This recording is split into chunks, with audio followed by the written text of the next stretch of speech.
بسم الله الرحمن الرحيم. الحمد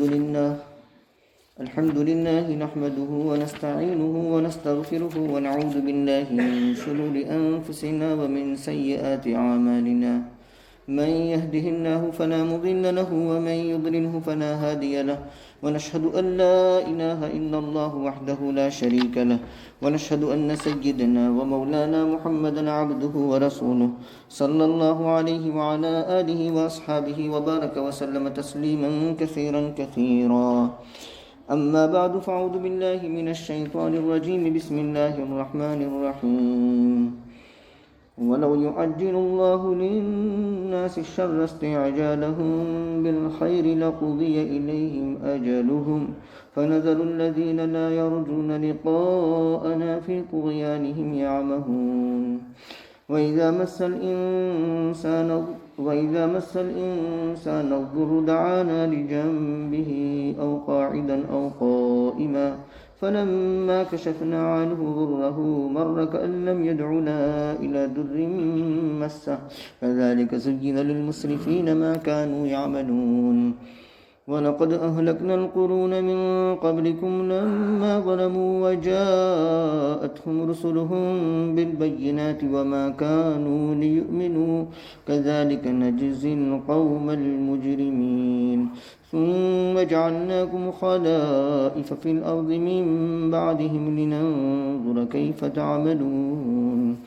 وإذا تتلى عليهم آياتنا بينات قال الذين لا يرجون لقاءنا ائت بقرآن غير هذا أو بدله، قل ما يكون لي أن أبدله من تلقاء نفسي إن أتبع إلا ما يوحى إلي إني أخاف إن عصيت ربي عذاب يوم عظيم. قل لو شاء الله ما تلوته عليكم ولا أدراكم به، فقد لبثت فيكم عمرا من قبله أفلا تعقلون. فمن أظلم ممن افترى على الله كذبا أو كذب بآياته إنه لا يفلح المجرمون. آمنت بالله صدق الله مولانا العظيم وصدق رسوله النبي الكريم، ونحن على ذلك لمن الشاهدين والشاكرين والحمد لله رب العالمين. قابل احترام بزرگ اور عزیز دوستوں اور معزز ماں بہنوں، سورہ یونس کی آیت نمبر 11 سے لے کر کے 17 تک پڑھی گئی ہے. پہلی آیت میں اللہ تبارک و تعالی نے انسان کے مزاج کو بیان فرمایا ہے کہ انسان ایک تو جلد باز ہے، مصیبت کے وقت وہ اللہ کو پکارتا ہے اور عافیت کے وقت وہ اللہ کو بھول جاتا ہے. اور اس کے مزاج میں جو جلد بازی ہے وہ زندگی کے ہر معاملے میں رنگ دکھاتی ہے، اثر دکھاتی ہے، یہاں تک کہ اللہ تبارک و تعالیٰ کی جانب سے عذاب کی وعید جو سنائی گئی اس میں بھی.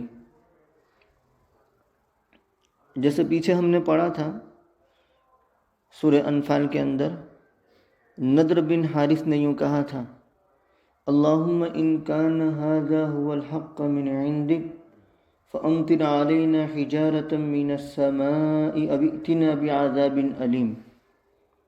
اے اللہ، اگر یہ حق ہے، یعنی رسول اللہ صلی اللہ علیہ وسلم جو کتاب لے کر آئے اور نبوت کا جو دعویٰ کرتے ہیں وہ اگر حق ہے تو امطر علینا حجارۃ من السماء، اور جو عذاب کی وعید ہمیں سنا رہے ہیں کہ ایمان نہیں لائیں گے تو عذاب آئے گا، تو اگر واقعتاً یہ حق ہے تو امطر علینا حجارۃ من السماء، اے ہمارے پروردگار ہم پر آسمان سے پتھر کی بارش برسا دیجیے. اب ائتنا بعذاب علیم، یا آپ ہمارے لیے دردناک عذاب لے آئیے. اللہ تبارک و تعالی فرماتے ہیں کہ میں اپنے بندوں کی دعائے خیر جیسے بہت جلد قبول کر لیتا ہوں عموماً اکثر، اگر ویسے ہی دعائے شر بھی قبول کر لوں تو ان کا کام تمام ہو جائے، ان کی مدت پوری ہو جائے، ان کی عمر پوری ہو جائے۔ خلق الانسان من عجل، انسان جلد بازی سے پیدا کیا گیا ہے، یعنی اس کے مزاج میں، اس کے عنصر میں، اس کے نیچر میں، اس کی طبیعت میں جلد بازی ہے۔ وَيَدْعُ الْإِنسَانُ بِالشَّرِّ دُعَاهُ بِالْخَيْرِ وَكَانَ الْإِنسَانُ عَجُولًا۔ سورہ بنی اسرائیل میں اللہ تبارک و تعالیٰ فرماتے ہیں وَيَدْعُ الْإِنسَانُ بِالشَّرِّ، کہ انسان شر کی دعا مانگتا ہے جیسے خیر کی دعا مانگتا ہے، اور انسان بڑا جلد باز واقع ہوا ہے اور کچے جی کا بھی۔ ان الانسان خلق ہلوعا اذا مسہ الشر جزوعا واذا مسہ الخیر منوعا، کہ انسان بڑے کچے جی کا پیدا ہوا ہے، کچے دل کا پیدا ہوا ہے، اگر اس کو خیر پہنچتی ہے تو وہ روکتا ہے، اور شر پہنچتی ہے تو جزا فضا کرنے لگتا ہے، شکوہ گلہ کرنے لگتا ہے۔ تو اللہ تبارک و تعالیٰ نے ایسے مزاج والوں کا مقولہ بھی بیان فرمایا سورہ سعد میں کہ ربنا عجل لنا قطنا قبل یوم الحساب، کہ یہ جو عذاب کا وعدہ، عذاب کی وعیدیں ہمیں سنائی جا رہی ہے، تو اگر واقعتاً یہ عذاب آنا ہے تو ہمیں دنیا ہی میں اس کا حصہ دے دیجیے۔ ربنا عجل لنا قطنا قبل یوم الحساب، حساب کے دن سے پہلے ہمیں دنیا ہی میں وہ عذاب دے دیجیے، ہمارا عذاب کا جو حصہ ہے وہ دے دیجیے۔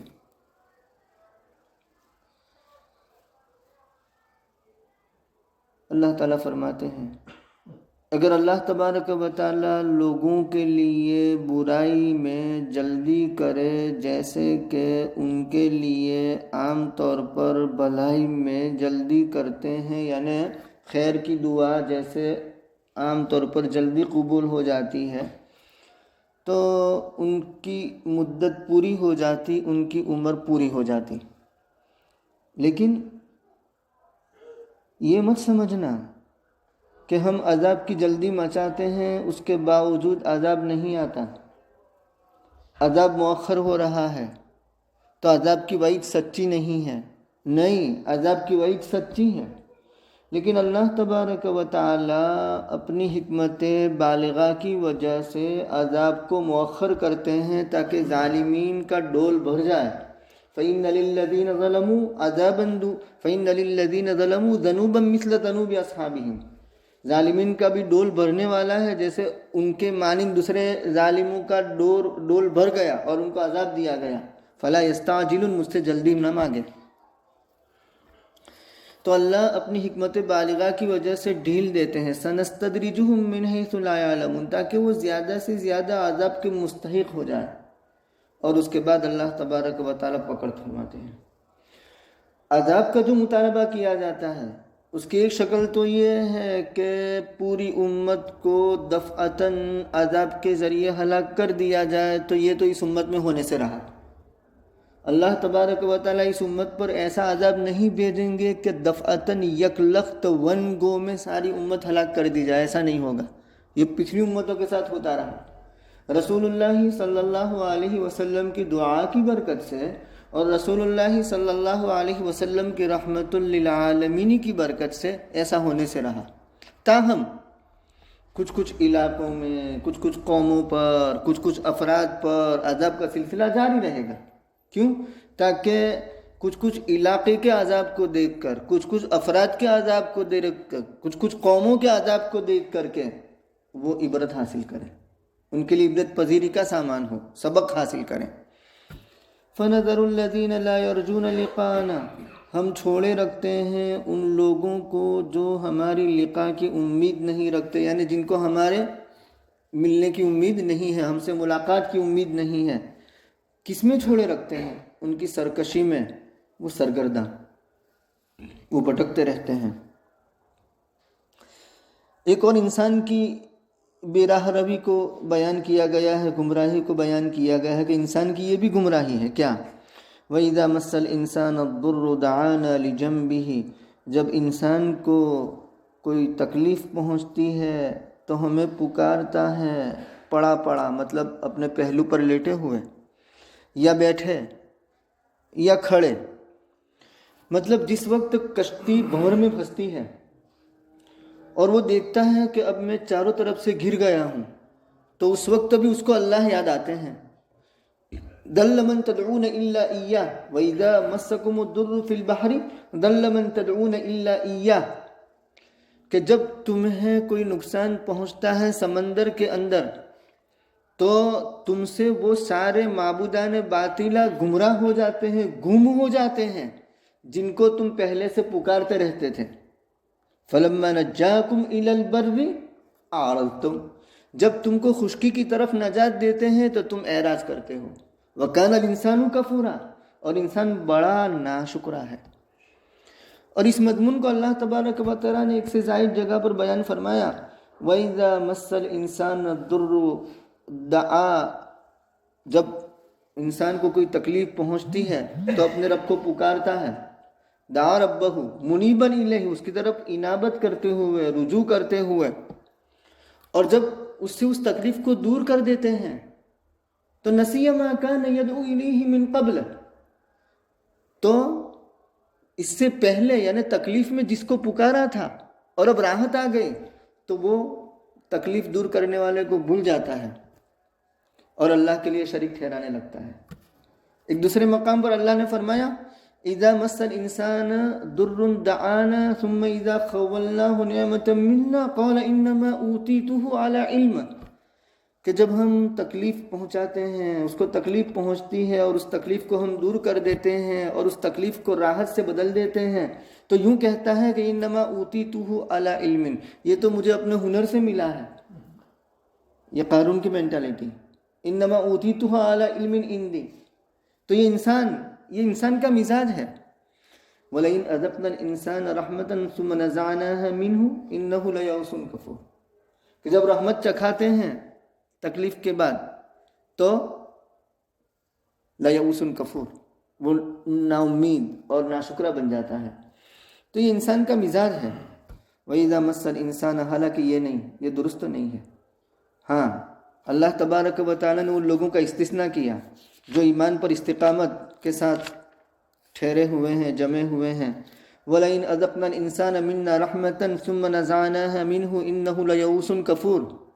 وَلَئِنْ أَذَقْنَاهُ نَعْمَاءَ بَعْدَ ضَرًّا، ہم انسان کو کوئی نعمت پہنچاتے ہیں تکلیف کے بعد جو اس کو پہنچی تھی تو وہ کہتا ہے کہ مجھ سے تکلیف دور ہو گئی اور پھر وہ اترانے لگتا ہے. إِلَّا الَّذِينَ صَبَرُوا وَعَمِلُوا الصَّالِحَاتِ، مگر وہ لوگ جو اپنے ایمان پر جمے رہے، استقامت اختیار کی. فَاسْتَقِمْ كَمَا أُمِرْتَ وَمَنْ تَابَ مَعَكَ، جیسے نبی کو حکم دیا گیا ہے، نبی پر ایمان لانے والوں کو بھی حکم دیا گیا کہ حالات کیسے ہی آئے ہر حال میں جمے رہیں اور ہر حال میں دعا مانگیں. یہ نہیں کہ آسودہ حالی اور خوشحالی ہو تو اس وقت اللہ کو بھول جائے، اور جب تکلیف ہو، مصیبت ہو اور کسی غم میں مبتلا ہو گیا، کسی نقصان میں مبتلا ہو گیا تو اس وقت تسبیح گھس ڈالی، مصلی گھس ڈالا، پیشانی بھی گھس گئی اس کی، اور جیسے ہی وہ تکلیف دور ہوئی کہ اللہ کے پاس سے ایسا گزر جاتا ہے جیسے پہلے اس کو پکارا ہی نہیں تھا. تو یہ مزاج درست نہیں ہے. تو ان لوگوں کا استثناء کیا گیا جو اپنے ایمان پر جمے ہوئے ہیں اور نیک اعمال کرتے ہیں. اولئک لہم مغفرۃ واجر کبیر، ان کے لیے بخشش ہے اور بڑا اجر ہے. اللہ تعالیٰ فرماتے ہیں جب انسان کو کوئی تکلیف پہنچتی ہے تو ہمیں پکارتا ہے لیٹے لیٹے یعنی پڑا ہوا، یا بیٹھے بیٹھے یا کھڑے، یعنی ہر حال میں ہمیں پکارتا ہے جب تکلیف میں ہوتا ہے تو. فلما کشفنا عنہ ضرہ، جب ہم اس سے اس کی تکلیف کو دور کر دیتے ہیں تو وہ گزر جاتا ہے ہم سے جیسے کہ ہمیں پکارا ہی نہیں تھا اس تکلیف کے وقت جو اس کو پہنچی. مفسرین نے اس آیت کو عذاب الہی کے بارے میں، یہ پہلی آیت اور دوسری آیت کو، کہ عذاب الہی ایک تکلیف دہ چیز ہے لیکن اس کی بد دعا کر بیٹھتا ہے، لیکن اس کے الفاظ کے عموم کی وجہ سے مفسرین یوں فرماتے ہیں کہ یہ صرف عذاب کے ساتھ خاص نہیں، بلکہ روزمرہ کی زندگی میں ماں باپ، خاص طور پر مائیں جب بچوں سے تنگ ہو جاتی ہے تو اپنی زبان پر ایسے کلمات لاتی ہیں کہ جس سے ان کی دنیا بھی خراب ہو سکتی ہے اور آخرت بھی خراب ہو سکتی ہے. جیسے ہم چھوٹے تھے سنتے تھے تیرا ستیہ ناش ہو، میت پڑا، وغیرہ وغیرہ، نہ معلوم کس قسم کے الفاظ ہوتے تھے. تو اس طریقے سے غصے میں آ کر کے کبھی کبھی اپنی زبان پر ماں باپ اپنی اولاد کے لیے بد دعا کر بیٹھتے ہیں، اپنے کاروبار کے لیے بد دعا کر بیٹھتے ہیں، اپنے اہل و عیال کے لیے بد دعا کر بیٹھتے ہیں. حدیث میں ممانعت آئی کہ لا تدعوا علی انفسکم ولا علی اولادکم ولا علی اہلکم ولا علی اموالکم. اپنے مالوں کے لیے، اپنی جانوں کے لیے، اپنی اولاد کے لیے بد دعا مت کرو. مسلم شریف میں روایت ہے. کیوں؟ اس لیے کہ ہو سکتا ہے کہ جس وقت زبان پر یہ کلمات آ رہے ہیں اس وقت قبولیت کی گھڑی ہو اور وہ قبول ہو جائے اور زندگی پر پچھتانا پڑے. اور کبھی ہم دعا مانگتے ہیں اور وہ دعا کے اثرات ہمیں نظر نہیں آتے تو ہم بددل ہو جاتے ہیں، مایوس ہو جاتے ہیں. اس سے بھی روکا گیا، اس کی بھی ممانعت. نبی کریم صلی اللہ علیہ وسلم نے فرمایا کہ انسان کی دعا قبول ہوتی ہے جب تک کہ وہ گناہ کی دعا نہ کرے اور قطع رحمی کی دعا نہ کرے اور جلدی نہ مچائے. صحابہ نے پوچھا کہ مل استعجال، جلدی مچانا کیا ہے؟ تو نبی کریم صلی اللہ علیہ وسلم نے فرمایا جلدی مچانا یہ ہے کہ وہ یوں کہا کہ دعوت ثم دعوت دعوت ثم دعوت فلم ار یستجب لی. میں نے تو دعا مانگی، پھر دعا مانگی، پھر دعا مانگی، مجھے نہیں لگتا کہ میری دعا قبول ہوتی ہو. اور اس کے بعد کیا کرتا ہے؟ فیستحسر، وہ اکتا جاتا ہے، بور ہو جاتا ہے اور دعا کرنا چھوڑ دیتا ہے. یہ نہ کرے. اور کبھی تکلیفوں سے تنگ آ کر کے بندہ دعا مانگتا ہے. ایک مرتبہ رسول اللہ صلی اللہ علیہ وسلم، مسلم شریف میں روایت آتی ہے کہ عاد رجل من المسلمین، حضرت انس راوی ہیں رضی اللہ تعالیٰ عنہ، کہ ایک صاحب کی عیادت کے لیے تشریف لے گئے. تو وہ صاحب کو دیکھا کہ بالکل ان کی آواز پست ہو گئی تھی کمزوری کی وجہ سے. جیسے بندہ بیمار ہوتا ہے، کمزوری لاحق ہو جاتی ہے تو آواز پست ہو جاتی ہے. اور اس کا جسم چوزے کی طرح ہو گیا تھا. چوزہ یعنی ولد الطائر، پرندے کا بچہ جو ہوتا ہے، بالکل چوزے کی طرح. تو نبی کریم صلی اللہ علیہ وسلم نے فرمایا یہ بتاؤ تم کیا دعا مانگتے تھے اللہ تبارک و تعالیٰ سے؟ تو وہ صحابی نے عرض کیا کہ میں یہ کہتا تھا کہ یا اللہ کل قیامت کے دن جو عذاب تو مجھے دینے والا ہے وہ عذاب دنیا ہی میں دے دے. کل قیامت کے دن جو عذاب تو مجھے دینے والا ہے وہ دنیا ہی میں دے دے. رسول اللہ صلی اللہ علیہ وسلم نے فرمایا سبحان اللہ لا تطیقوہ ولا تستطیعوہ. سبحان اللہ، تم کیا مانگتے ہو؟ وہ عذاب کی سکت نہ تم دنیا میں رکھ سکتے ہو اور نہ قیامت کے دن رکھ سکتے ہو. اللہ سے عافیت مانگو. تم نے ان کلمات کے ذریعے سے دعا نہ کیوں نہیں کی؟ اور وہ کلمات کیا؟ کہو ربنا آتنا فی الدنیا حسنہ وفی الآخرۃ حسنہ وقنا عذاب النار. ان الفاظ سے دعا کیوں نہیں کی؟ اس کے بعد وہ صحابی نے ربنا آتنا فی الدنیا حسنہ ان کلمات سے دعا مانگی. چند دنوں کے بعد اللہ تبارک و تعالیٰ نے ان کو شفا نصیب فرمائی. تو کبھی دنیاوی مصائب سے تنگ آ کر کے اس طرح کی دعائیں مانگتے ہیں تو اس سے بھی اجتناب ہونا چاہیے، بچنا چاہیے. فلما کشفنا عنہ درہ، اچھا جب ہم اس سے دور کر دیتے ہیں اس کی تکلیف تو گزر جاتا ہے، راستہ ناپ لیتا ہے، اس طرح جیسے ہمیں پکارا ہی نہیں تھا اس تکلیف کے وقت جو اس کو پہنچی. حدیث میں یوں آتا ہے کہ من سرہ، جس کو یہ بات خوش کرے کہ اللہ تبارک و تعالیٰ اس کی دعائیں شدائد میں، تکلیفوں میں، مصیبتوں میں قبول کرے، تو اس کو چاہیے کہ وہ آسائش کی حالت میں، آسودہ حالی میں، فارغ البالی میں اللہ تبارک و تعالیٰ سے دعا مانگتا رہے. اور یہ بھی مضمون ہے کہ جب کوئی بندہ اللہ سے دعا مانگتا ہے تکلیف میں مبتلا ہونے کی حالت میں اور اس نے پہلے اللہ کو پکارا نہیں تھا تو کہا جاتا ہے کہ یہ آواز تو نامانوس ہے، انفیملیئر وائز ہے، تو مسئلہ حل ہونے میں ذرا دیر لگتی ہے.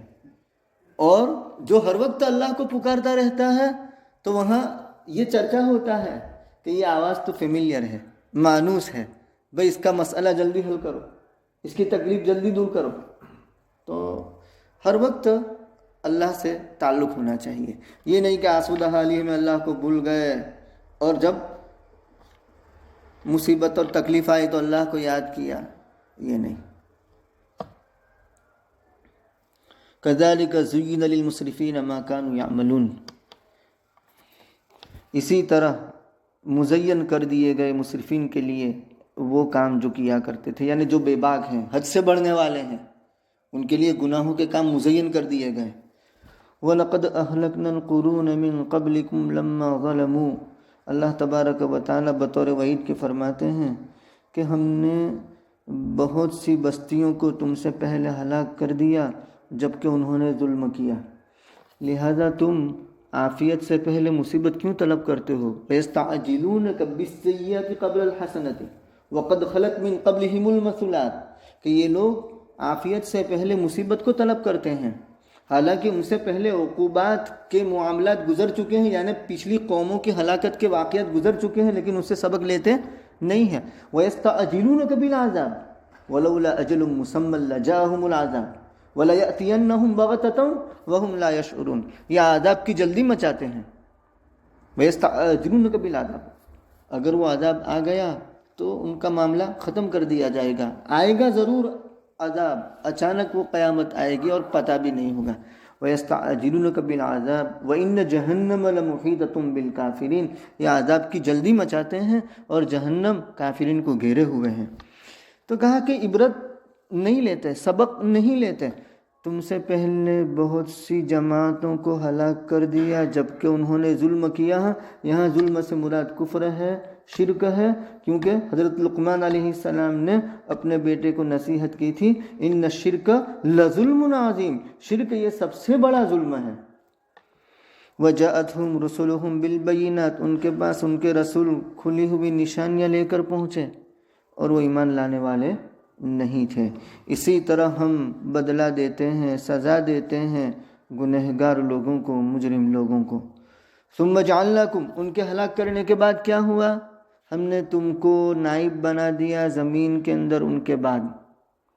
تو اللہ تبارک و تعالیٰ نے کیوں نائب بنایا؟ عیاشیاں کرنے کے لیے نہیں، رنگریلیاں کرنے کے لیے نہیں، منمانی کرنے کے لیے نہیں، بلکہ اللہ تبارک و تعالیٰ نے نائب اس لیے بنایا کہ جیسے پچھلے لوگوں نے کفر اور شرک کیا، ایسے تم کفر شرک نہ کرو تاکہ ہم دیکھیں کہ تم کیا کام کرتے ہو. ابو سعید خدری رضی اللہ تعالیٰ عنہ کی روایت میں یہ آتا ہے، نبی کریم صلی اللہ علیہ وسلم نے فرمایا کہ ان الدنیا حلوۃ خضرۃ. یہ دنیا سرسبز ہے، شیریں ہے. وَإِنَّ اللَّهَ مُسْتَخْلِفَكُمْ فِيهَا. اور اللہ تبارک و تعالیٰ تم کو اس میں نائب بنانے والے ہیں. یعنی لوگ جاتے ہیں اور بعد میں آنے والے لوگ پہلے لوگوں کی جگہ لے لیتے ہیں، تو اللہ تبارک و تعالیٰ دیکھتے ہیں. وَإِنَّ اللَّهَ مُسْتَخْلِفَكُمْ فِيهَا. اللہ تمہیں نائب بنانے والے ہیں. فَيَنْظُرْ كَيْفَ تَعْمَلُونَ. دیکھے گا کہ تم کیا کرتے ہو. یار پچھلی جماعت ہے جو ہلاک کر دے، ایسے ہی کام کرتے ہو. اگر ایسے ہی کام کریں گے تو تمہاری بھی ہلاکت ہوگی جیسے ان کی ہلاکت ہوئی. الا فاتقوا الدنیا واتقوا النساء. سنو اے لوگو، دنیا سے بچو اور عورتوں سے بچو. فإن اول فتنة بنی اسرائیل كانت في النساء. بنی اسرائیل کا سب سے پہلا فتنہ یہ عورتوں کی بابت تھا. عورتوں کی بابت سب سے بڑا فتنہ. سعید ابن المسیب رحمہ اللہ تعالیٰ سید التابعین ہیں. مجھے ان کی ایک بات یاد آئی. 74 ایئرز اولڈ. کتنے؟ 74. 74 سال کی عمر کو پہنچے ہوئے ہیں، اور وہ اپنی نجی مجلس میں اپنے مریدین اور اپنے متعلقین کے سامنے یوں کہتے ہیں کہ مجھے اپنی ذات پر سب سے زیادہ خوف عورتوں کا ہے. مجھے اپنی ذات پر سب سے زیادہ خوف عورتوں کا ہے. تو کسی مرید نے کہا کہ حضرت آپ عمر کے اس مرحلے میں ہیں کہ نہ آپ عورت کی طرف مائل ہوگے اور نہ کوئی عورت آپ کی طرف مائل ہوگی. تو سعید ابن المسیب رحمہ اللہ تعالیٰ نے فرمایا کہ کچھ بھی ہو لیکن واقعہ یہی ہے اور حقیقت ہے یہ کہ انسان کا نفس بوڑھا ہوتا نہیں ہے. بس اللہ ہم سب کی حفاظت فرماوے. تو نبی کریم صلی اللہ علیہ وسلم نے فرمایا کہ الا فاتقوا الدنیا واتقوا النساء. اس حدیث میں اور حضرت موسیٰ علیہ السلام اور فرعون کی سٹوری میں بھی یہ بات ہم نے پڑھ لی، جس میں حضرت موسیٰ علیہ السلام کا واقعہ آیا. کیا؟ قالوا اوذینا من قبل ان تأتینا، یہ حضرت موسیٰ علیہ السلام کے زمانے میں ان کے ماتحتوں نے کہا ہم تو آپ کے آنے سے پہلے بھی ایذا دیے گئے اور آپ کے آنے کے بعد بھی۔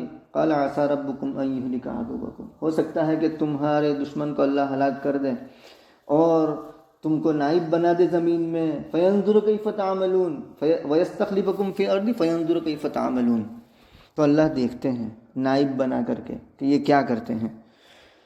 آگے کی آیت میں اللہ تبارک و تعالیٰ فرماتے ہیں، آگے کی آیت مشرکین اور قریش کی بابت ہیں۔ وَإِذَا تُتْلَى عَلَيْهِمْ، علیہم سے مراد مشرکین مکہ اور قریش، جب ان کے سامنے ہماری آیتیں یعنی ہماری نشانیاں کھلی ہوئی پڑھی جاتی ہیں تو کہتے ہیں وہ لوگ، اصل میں قریش کے کچھ لوگ رسول اللہ صلی اللہ علیہ وسلم کے دربار میں آئے اور انہوں نے عرض کیا کہ آپ جو کتاب لے کر آئے ہیں یا جو نبوت کا دعویٰ کرتے ہیں ہم اس پر ایمان لے آئیں گے، شرط یہ ہے کہ اس کتاب کے اندر نمبر 1 ہمارے باپ دادا جن کی پوجا کرتے چلے آئے ہیں ان کی برائیاں ہیں تو وہ برائیوں کو ختم کر دیا جائے اور ان کی عبادت کے ترک کرنے کا جو حکم ہے اس کو مٹا دیا جائے، اور اسی طریقے سے اس میں مرنے کے بعد دوبارہ زندہ ہونا اور حساب کتاب کا تذکرہ ہے تو وہ ہماری عقل اور ہماری فہم سے بالا کر ہے، ان احکام کو نکال دیا جائے تو ہم آپ کی کتاب پر ایمان لے آئیں گے، اور بہت سے وہ معاملات جو ہمارے باپ دادا کرتے رہتے تھے جس کو آپ کی کتاب نے حرام ٹھہرایا ہے، اگر وہ معاملات کو نکال دیا جائے تو ہم اس کتاب پر ایمان لے آئیں گے۔ یہ ان کا اعتراض تھا، یہ ان کی شرط تھی، کنڈیشن تھی، تو یہ آیت نازل ہوئی۔ قال الذین لا یرجون لقاءنا، کہتے ہیں وہ لوگ جو ہماری لقاء کی امید نہیں رکھتے، کیا کہتے ہیں؟ یہ مقولہ ان کا کہ لے آئیے قرآن کو اس کے علاوہ، یعنی اس کے علاوہ کوئی دوسرا قرآن لے آئیے یا اس کو بدل دیجئے، یعنی اگر کوئی دوسرا قرآن نہیں آتا تو آپ اپنی طرف سے ان احکام کو نکال دیجئے جن میں لات عزا اور منات کی برائیاں ہیں اور ہمارے باپ دادا جن کو پوچھتے تھے ان کی برائیاں ہیں، اس کو اس میں سے نکال دیجئے۔ اور اسی طریقے سے ہمارے باپ دادا بہت سے معاملات جو سر انجام دیتے تھے ان کی حرمت اس میں آ گئی ہے، یعنی قمار ہے، سود ہے وغیرہ وغیرہ، تو وہ احکام بھی اس میں سے نکال دیجئے اور ہماری بتوں کی تعریف اس میں لے آئیے، آپ اپنی جانب سے بدل دیجئے۔ قل ما یکون، بدل دینا تو بہت دور کی بات، میرے لیے زیب نہیں ہے، میرے لیے مناسب نہیں ہے، میرے لیے جائز نہیں ہے کہ میں اس کو بدل دوں اپنی جانب سے، یعنی یہ میرا کام ہی نہیں ہے کیونکہ یہ میرا کلام ہے ہی نہیں، مجھے کوئی حق نہیں پہنچتا اس کو بدلنے کا۔ ان اتبع الا ما یوحی الی، میں تو پیروی کرتا ہوں اسی کی جو میری طرف وحی کی جاتی ہے، میں تو وہی کہتا ہوں جو میری جانب وحی۔ وما ينطق عن الهوى ان هو الا وحی یوحی، وہ اپنی خواہشات نفسانی سے نہیں بولتے مگر کیا ہوتا ہے؟ وہی ہوتی ہے جو ان پر نازل ہوتی ہے۔ انی اخاف ان عصیت ربی عذاب یوم عظیم، بے شک میں ڈرتا ہوں اگر میں نافرمانی کروں میرے رب کی بڑے دن کے عذاب سے۔ تم مجھے بدلنے کی بات کرتے ہو، میں خود اللہ تبارک و تعالیٰ سے ڈرتا ہوں اگر میں اس میں کوئی رد و بدل کروں، اپنی جانب سے کوئی نافرمانی کروں۔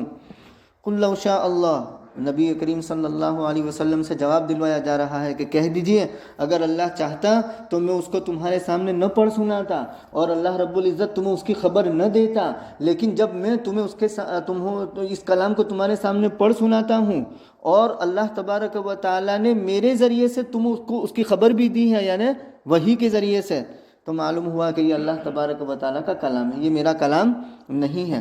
فقد لبثت فیکم عمرا من قبل، میں تو تم میں اپنی عمر کا ایک بڑا حصہ اس سے پہلے گزار چکا ہوں، مطلب یہ کہ میں 40 سال تک تمہارے اندر رہا ہوں اور 40 سال تک میری زبان سے ایسا فصیح اور بلیغ کلام نہیں نکلا، شعر شاعری اور سخن نہیں نکلا اور ایسی فصاحت والا کلام نہیں نکلا، اور آج میں تمہیں ایسی فصاحت والا کلام سناتا ہوں تو یہ کیسے کہہ سکتے ہو کہ میں نے اپنی جانب سے بنا لیا ہے اور میں اس میں اپنی جانب سے ترمیم کر دوں اور رد و بدل کر دوں؟ یہ کیسے ہو سکتا ہے؟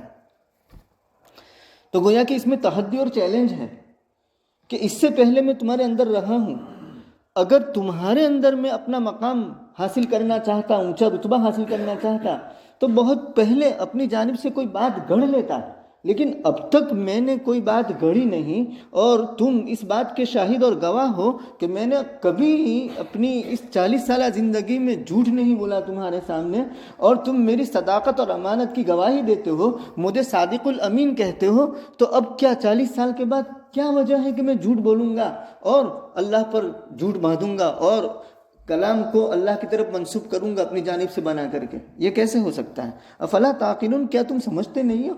یعنی عقل تو دوڑاؤ تم، کہ جب 40 سال تک تمہارے درمیان تھا، کوئی اور ایسی بات نہیں کی، اور اچانک سے میری زبان سے ایسا فصیح اور بلیغ کلام جاری ہونے لگا، تو یہ کیسے ممکن ہے کہ یہ میری جانب سے ہو؟ یقیناً اللہ تبارک و تعالیٰ کی جانب سے ہے، تم عقل سے کام لو۔ اس سے یہ معلوم ہوا کہ کسی کو کوئی عہدہ سپرد کرنا ہو، کوئی منصب سپرد کرنا ہو، تو اس کی پچھلی زندگی کو دیکھا جائے گا۔ صدق، امانت، دیانتداری سے بھری ہوئی اس کی زندگی ہے، تو آئندہ بھی اس سے امید کی جا سکتی ہے کہ وہ آئندہ زندگی میں بھی اس عہدے کے اندر، اس منصب کے اندر صدق اور امانت داری سے کام کرے گا۔ اور اگر اس کی پچھلی زندگی صدق، امانت اور دیانتداری سے خالی ہے، تو اس کے باوجود وہ وعدہ کرتا ہے یا اپنی زبان سے ایسی بات کہتا ہے کہ میں یہ کر دوں گا، وہ کر دوں گا، تو کہا کہ اس کی بات پر بھروسہ کرنا اور اعتماد کرنا یہ دانش مندی کے خلاف ہے، ایسے کو عہدہ بھی سپرد نہ کیا جانا چاہیے۔ تو اس میں ایک اصول اور گر ملا کہ کسی کو کوئی عہدہ اور منصب سپرد کرنا ہو تو اس کی پچھلی زندگی کو دیکھ لیا جائے کہ اس کی پچھلی زندگی کیسی ہے۔ فمن اظلم ممن افترا، آگے جواب دیا کہ تم میری جانب یہ منسوب کرتے ہو کہ میں نے گڑھ لیا ہے کلام، تو سنو، اس سے بڑھ کر ظالم کون ہوگا جو اللہ پر جھوٹ باندھے یا اس کی آیتوں کو جھٹلائے۔ یعنی نہ میں نے اللہ پر جھوٹ باندھا ہے، اگر یہ ہے تو سب سے بڑا ظالم، اور اس کی آیتوں کو جھٹلانے والا سب سے بڑا ظالم۔ انہ لا یفلح المجرمون، اور جو مجرم ہیں وہ کامیاب نہیں ہوتے، جو گنہگار ہے وہ فلاح کو نہیں پہنچتے۔ اللہ رب العزت ہمیں اس کلام کی صداقت نصیب فرماوے اور اس کلام کے تقاضوں پر عمل کرنے کی توفیق عطا فرماوے۔ سبحان اللہ و بحمدہ، سبحانک اللہم و بحمدک، ونشہد ان لا الہ الا انت، نستغفرک ونتوب الیک۔ سبحان ربک رب العزت عما یصفون، وسلام علی المرسلین، والحمد للہ رب العالمین۔